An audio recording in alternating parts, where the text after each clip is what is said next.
ምን አይነት አጋጣሚ እንደሆነ አላውቅም። ዛሬ 6 ሰዓት አካባቢ ከቀናት በፊት ስለጠፋው ህፃን ምን አዲስ ነገር አለ ህፃኑ ተገኘ እንዴ ብዬ አፋልጉኝ ላለኝ ሰው መልእክት በዚህ መልኩ ላኩኝ።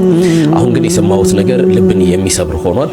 ላለፈው አትማ ቲክቶከራት በሐቅ መንግስት ክትሆን ይባል ማለት ዝናይ ቀደም መንግስቲ አበይ ዓዲ ተጸጊማ አበይ ጽናዕት የድልያ እንታይ የድልዮም ክንዴ የድልዮም ክንዴ ኮታ የድሊ ምን ይስጠመይ ምን ይውሽማግለ ምን ይውስህ ዘይበለ ሰላም ከመይለሁም ክብራት ተመልክተናሎም ከም ተልሙድ በሐዲስ ዜናታትን በሐዲስ መዘናገ ቪዲዮታትን ናባሁም ቀርብና አለና ነዚህ ቻናል ደግሞ ላይክ ሼር ሰብስክራይብ እንዳገበርኩም ከተበረታቱና በፍቅረ ለማናሐተት ቆላ ሀበን ካሕሱ ዝባል ሰሙን ሙሉ ጠፊዩ እንዳተዋህለ እንዳታሐሰበ ይኒሩ ህዝግን ሬስኡዮም ተቀቢሎም ቤተሰቡ ማለት በጣም ይዘህዝን እስኪ ሪናየን መለስት ቪዲዮ ምን አይነት አጋጣሚ እንደሆነ አላውቅም። ዛሬ 6 ሰዓት አካባቢ ከቀናት በፊት ስለጠፋው ህፃን ምን አዲስ ነገር አለ ህፃኑ ተገኘ እንዴ ብዬ አፋልጉኝ ላለኝ ሰው መልእክት በዚህ መልኩ ላኩኝ።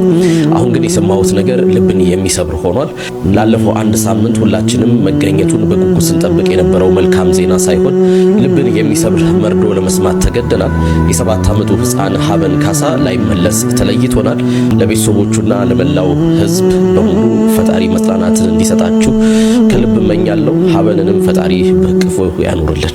ኣብ ገሪሙን ፈልጦም አያ ተከስተ በጣምዮም ተናዲዶም ዘለው ብዛዕባ እንታይ ተይልኩም ንድማ ብዛዕባ ህንጻጽ ንፖለቲከኛታት እዮም ጸሪፎም ዘለው እስኪ ሪና ዮን መለስ ተኺዳሃ ማይላ ተቀጽል በሐቂ ኣብ ናይ ህንጻጽ ጉዳይ ትገብሮ ዘለኹም ምንቅስቃስ ደስ ይብል ወገናትና እንዳድሕ ህዝብና ናድሕ ዝጠመዩ ዝተጸገሙ ዝተቸገሩ ህዝብና ነድሕኖም ንብጽሐሎም ምክንያቱ ኣብ ሓደጋ እዮም ዘለው እቶም ዘለው እቶም ኣሕዋትና እቶም ዝተረፉ ስለዚ ቀልጢፍና ንብጽሐሎም በሐቂ ደስ ባሃሊ አቶም ናይ ማሕበራዊ ሚድያ አቶም ቲክቶከራት በሐቂ መንግስት ክትሆኑ ይባል ማለት ዝናይ ቀደም መንግስቲ አበይ ዓዲ ተጸጊማ አበይ ጽናዕት የድልያ እንታይ የድልዮም ክንዴ የድልዮም ክንዴ ኮታ የድሊ ምን ይስጠመይ ምን ይውሽማግለ ምን ይውስህ ዘይበለ ኢሉ ዝረድእ ዝነበረ መንግስቲ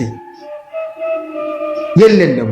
ስለዚህ ዝናለም መንግስት መጀመሪያ መቀመጫየ መጀመሪያ ከፍ መበልና ካደላ ድልበለ ይመስል ብዛዕባ ህዝቢ ቀዳምነት ዝህብ አይመስልም። ስለዚህ ብስሩና አይመስል ጥራሕ ኾነ ይሁን ብስሩ ቀዳምነት አይብስሩ ይውሊ ንባዕሉ መጀመሪያ ቀዳምነት ሓቂ ከይናገር ዶ ተነፍሕና ክንሞት ህዝቢ መንግስት ዝህሉ ድማ ህዝቢ ሃምዚሉ ተጸጊሙ ህዝቢ ሃምዚ ይጸሚ ይጽገም ይክርፋሕ ብጥሜት ብመንበሪ ስለዚህ ቲክቶከራት ኣብ ማሕበራዊ ሚድያ ትነጥፉ ዘለኹም ኣብ ጫፍ ኢትዮጵያ ይኹን ኣብ ውሽጢ ትግራይ ይኹን ናይ ህንጻጽ ቀዳምነት ይኹም ናይ ህንጻጽ ህዝብና እዩ ነድሕኖም ነትርፎ ክኾን የውሊ ትብሉ ዘለኹም ማሕበራዊ ሚድያ ትነጥፉ ዘለኹም ቲክቶከራት በሐቂ መንግስቲ ክትኾኑ ይግባእ። ናይ ቀደም መንግስቲ ማለት እዩ በርትዑ። ስለዚህ ዝኻልና ይኹን ኣብ ውሽጢ ዓድን ኣብ ደገን ዘለና ኣሕዋትና ናድሕን ንብጽሐሎም ጽባሕ ብዝገበርናዮ ክንሕጎሲና ክንሕበኒና كحل فيه خم يلون قمة يخونه الذي أنا بحكي دكاس خلي ناي حنطاس قداي هذي بخمي عندي تاني خمي يموت بتميت وجن يبصح له حمت زبال نبصح له بيني دفعتي كبوليتيكا كمزو صناي منم دغافي دحرز خمزه يخونه تزاري بلو دحجين حواتي دغفني ري يلو تناغيرلو اسكيرينا ينمرست فيديو اب زخونه يكون انترفيو قال منامنون يلخون دحر حزي اب زخونه يكون ميديا اب سوشيال ميديا قال اب قال ما حتتون نعرسي قليل لخو مالتي زي طرح يكونن ناي زخونه يكون ودبون دغافي يكون قدم حزي خم تفلطو ناي حوحد دغافي نيره عبال ولا يكون جن نحو حد جافي نير دحر حز جن نحو حتى نقلي زخونه يكون ناي بوليتيكا ودبات دجافونه يكون كن انترتينرونه يكون كن قلونه يكون كن سو زي أخنقركم دلي أب سوشيال ميديا يكون أو زخونه ميديا زلني ناي أكتيفيزم صراحتي طاطو خابزبل درجة شو من تمع تجير الله حزي نقرأ كلهم كلير خصاب زخونه أي ملسني እና ፕሊስ ብፍላይ እዚ ልፍዓተይ ተስፋ ወርልድ ልብል ሪፖርት ብምግባር ብሎክ ብምግባር ተተሓወርኒ ጽቡቕ እዩ ማዓት ሰብ ይደናገር ስለ ዘሎ ማለት እዩ ብዙሕ ሰብ ይደናገር እዩ ዘሎ እና ታንክ ዩ ይቀነለ ኩራት ተኣሲሮም ከም ዝነበሩ ንፈልጦ ኢና ነንጃኒ ነን አዶናይ ዝበሃሉ ማለት እዩ ንምንታይ ከም ተኣሰሩን ብምንታይ ምክንያት ከም ዝተኣሰሩን ጅማ ይናገረሎ መራሒና አብይ አህመድ ማለት እዩ እስኪ ሪና የነመረስተ ቪዲዮ ቲክቶክ ጋር ተያይዞ በቁጥጥር ስር የዋሉ ወጣቶች ነበሩ። እንዴት ዋላችሁ? ሰላም ነው? አትስቁም እንዴ? ጠቅላይ ሚኒስትር እንግዲህ ከውድ ጊዜው ቀንሰው የቀጣይ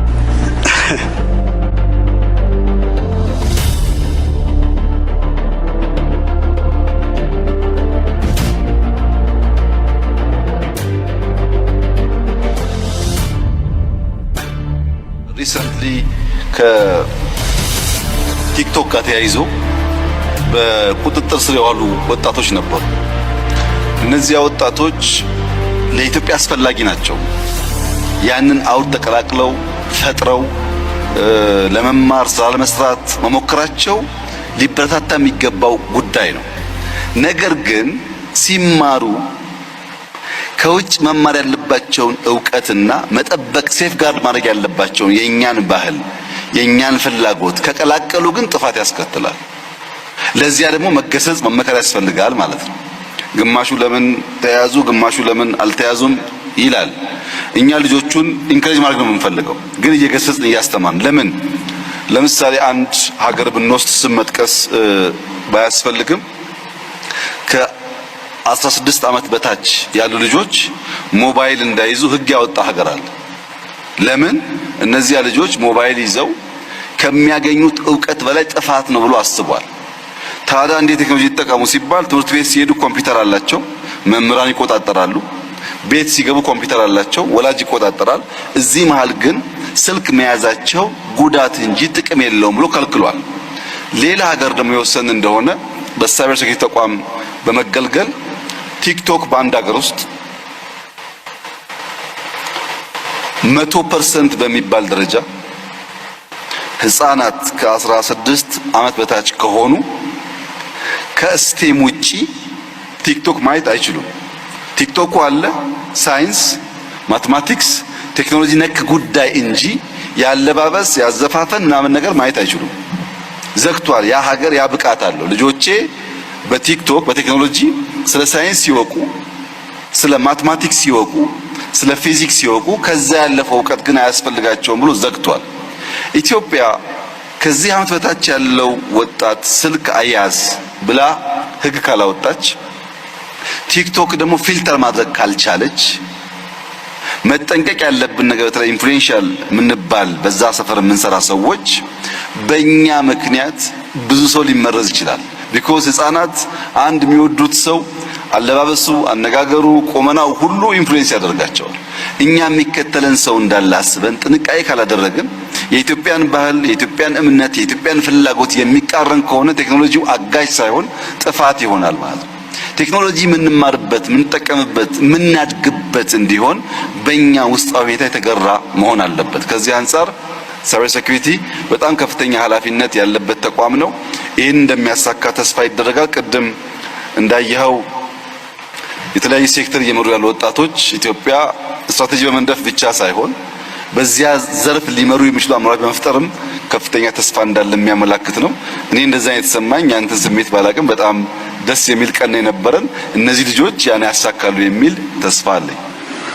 በመጀመሪያ ዶክተር በለጠ እንኳን ደስ ያለ ለማለት እወዳለሁ። እንደምታስታውሰው ዲጂታል 2025 ሲነደፍ ትንሽ አምቢሺየስ እቅድ ስለነበረና በዲጂታል ሴክተር ስትራቴጂ አውጥቶ የመተግበር ልምምድም ብዛም ስላልነበረን አይሳካም ኢሉዥን ነው የሚል ፍራቻ በስፋት እንደነበር ታስታውሳለህ።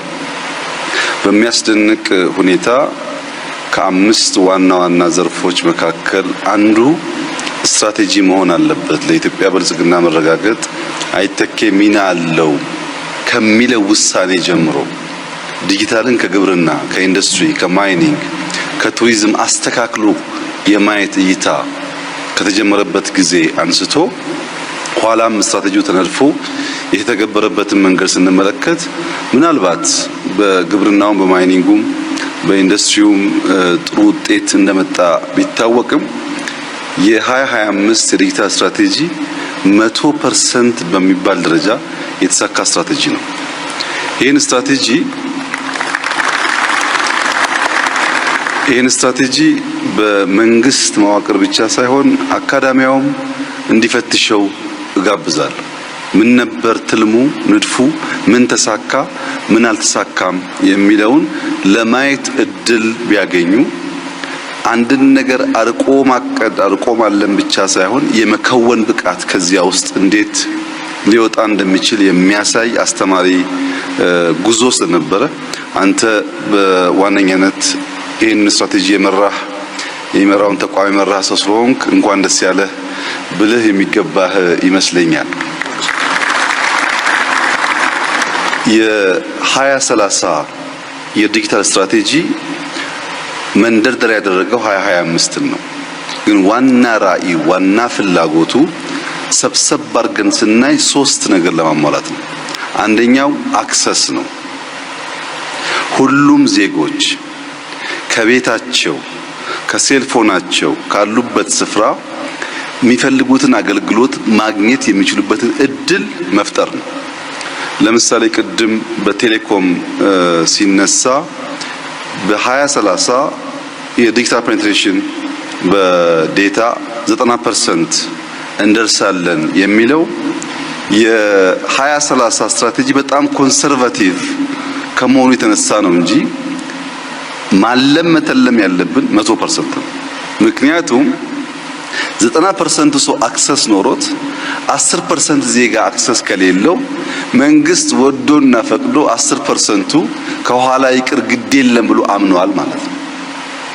ዜጎች እኩል እድል እኩል ሰርቪስ ማግኘት እንዲችሉ የመጀመሪያው ትልሙ አክሰስ ነው።